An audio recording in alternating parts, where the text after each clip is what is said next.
আসসালামু আলাইকুম এভরিওয়ান, আশা করি সবাই অনেক ভালো আছেন। আমি আলহামদুলিল্লাহ অনেক ভালো আছি।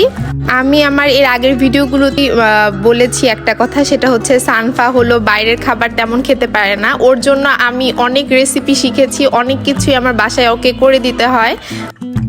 যেমন ধরেন তার পিজা খেতে ইচ্ছা করছে, তার বাসায় তখন তাকে বানিয়ে দিতে হয়। কেক খেতে ইচ্ছা করলেও তাকে আমি বাসায় বেশিরভাগ বানিয়ে দিই। যেহেতু বাইরের পিজা সসে একটু ঝাল থাকে, তো আমি বাসায় কিন্তু সব পিজা সস থেকে সব কিছু একাই বানাই। আর সানফা আমার যে কোনো রান্নাই সবসময় কমপ্লিমেন্ট দেয়।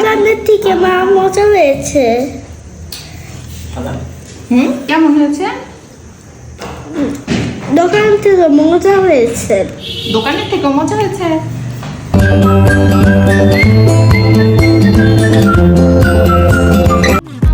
আমি বলা যায় যেদিন থেকে আসলে বাসায় পিজা বানানো স্টার্ট করেছি, এরপর থেকে আসলে আমি বাইরে তেমন পিজা খাই না বলা যায়, খুবই কম খাওয়া হয়।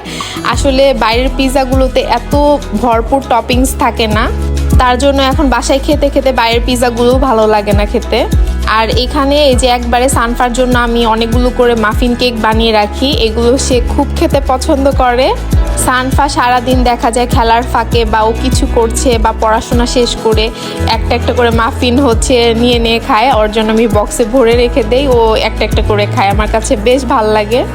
আসলে আপনি যখন আপনার ফ্যামিলি মেম্বার্সদের জন্য কিছু বানাবেন আর তারা খুব তৃপ্তি সহকারে খাবে, আপনার কিন্তু দেখে অনেকটা শান্তি লাগবে। তখন আসলে এই যে এগুলো করতে যে এত কষ্ট, এগুলো তখন আর মনে হবে না। আসলে বাসায় আমার অনেক ধরনের আইটেমই করা হয়, কিন্তু আসলে সব কিছু ভিডিও করা হয় না। তো এগুলো কিছু ক্লিপ ছিল, আজকে আপনাদের সাথে শেয়ার করলাম। ভিডিও ভালো লাগলে অবশ্যই ভিডিওতে লাইক দিতে ভুলবেন না।